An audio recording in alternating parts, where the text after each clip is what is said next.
Une discontente, moi qui mélange mes mots, une discussion importante va avoir lieu. Et c'est cette discussion qui va enfin débloquer votre situation amoureuse. Parce qu'on nous parle de paroles, coup de foudre et bonheur. Donc on a vraiment des choses très positives sur le plan sentimental qui ressortent. Donc pour moi, ça parle surtout aux célibataires, mais ça peut aussi parler aux personnes en couple. Donc sur ce plan-là, hein, prenez vraiment ce qui vous parle. Mais soit vous êtes en couple, mais il y avait un passage à vide, un problème de discussion, un problème de communication, un problème de retrouvailles. Et du coup, beaucoup de mal à se retrouver. Ou vous êtes en rencontre de quelqu'un, mais il y a des choses qui n'osent pas être faites, qui n'osent pas être dépassées, et donc du coup c'est stagnant. Et moi, que ce soit dans une situation ou dans une autre, je vois avoir cette discussion, et cette discussion qui vous fait passer aux retrouvailles de votre partenaire, ou enfin à l'évolution de cette relation qui va vous apporter beaucoup de joie et vous sortir de ce sentiment de solitude. Donc on est vraiment sur quelque chose de très positif. Donc prenez vraiment ce qui vous parle, hein, ce tirage ne pourra pas parler à tout le monde. Et si par la suite vous souhaitez un jeu plus approfondi ou personnalisé, vous pouvez me contacter au 07 66 72 79 70. Il y a quelque chose qui s'équilibre. On parle vraiment d'équilibre. Quelque chose qui s'équilibre, qui devient plus juste. Il y avait une forme d'injustice dans votre relation ou dans cette relation naissante. Donc, quelqu'un qui faisait plus d'efforts que l'autre, quelqu'un qui prenait plus d'initiatives que l'autre.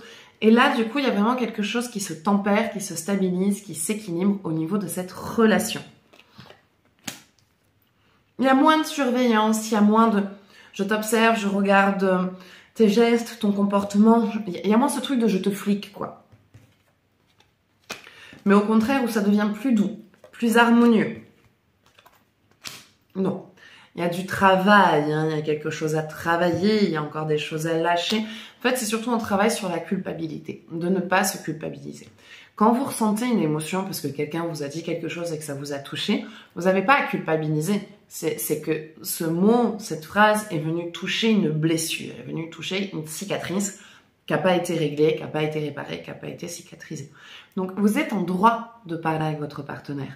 C'est pas l'accuser de vous avoir blessé, c'est de lui transmettre que cette information qu'il vous a dit, la manière dont c'est sorti, ça vous a touché parce que vous l'avez vécu de telle manière.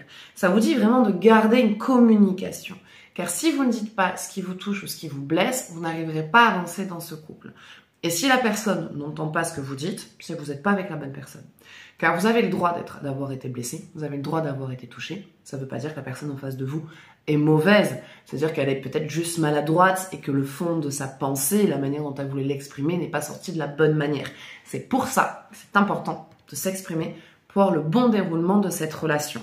Si vous ne faites pas ça, il y aura toujours ce truc du coup d'attente, de retrait, de j'espère qu'il va comprendre ou j'espère qu'elle va me comprendre, qu'il va se bouger, qu'il va faire des trucs. Si vous ne dites pas, la personne ne saura pas, elle ne fera pas. J'ai l'impression d'avoir déjà dit ça il n'y a pas longtemps. Donc ne restez pas dans une attente, car si vous attendez, ça se ferme et là par contre, ce début de relation ne marchera pas, ça n'ira pas plus loin et votre couple repartira sinon dans un schéma répétitif qui amènera à une rupture. Vous avez besoin, en fait, que ce soit dans ce début de relation ou dans votre couple, de vous accorder des rencarts. Ça paraît con, hein, on croit qu'il faut faire ça que quand on apprend à se connaître, pour se séduire, pour machin. Mais c'est hyper important de garder ces moments-là dans une relation. Vraiment, c'est vraiment nécessaire parce que c'est quelque chose qui permet de sortir de son quotidien, de sortir de la maison, de sortir des enfants, de sortir du travail et de se retrouver dans une ambiance différente et de retrouver le partenaire, de retrouver son compagnon et pas juste votre coloc, la personne avec qui vous vivez au quotidien, avec qui on parle ménage, courses, bouffe, factures, s'occuper des enfants. T'as payé ci, t'as fait ça. Basta, ça vous le vivez au quotidien. Donc c'est normal qu'à un moment donné le couple s'étouffe.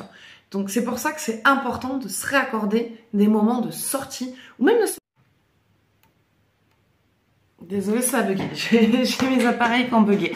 Donc je vous disais, si au pire vous avez des enfants en bas âge et que c'est compliqué de se les faire garder, de essayer vraiment de s'accorder un moment de couple. Et quand je dis couple, c'est vraiment, on parle pas des problèmes de la maison, des factures, des machins. C'est vraiment se retrouver pour garder cette intimité et cette force dans votre relation de pouvoir toujours garder cette flamme. Et quand vous pouvez, si c'est possible, une fois par mois, ou tous les 2 mois, tous les 3 mois, c'est de se faire garder les enfants pour pouvoir partir. Mais quand je dis partir, partir. Même si c'est pas loin, même si c'est qu'au village d'à côté, se prendre un petit Airbnb, une petite nuit à l'hôtel, mais vraiment se retrouver hors du quotidien pour garder le couple en fait. Et pas juste la personne avec qui je partage ma vie, mais le couple. Et si vous faites ça, ça roule, ça marche et il n'y aura plus de problème. Donc en tout cas, pour moi, il y a de l'évolution dans votre relation, mais il y a besoin aussi se garder ces petits moments d'intimité à deux pour pouvoir garder ce mouvement dans cette relation-là. Voilà, je sais pas si ça a été clair, vous me direz. Hein? Donc prenez soin de vous, n'hésitez pas à me partager cette vidéo, à me partager votre avis dans les commentaires. Et je vous embrasse, bon dimanche, à bientôt, ciao ciao.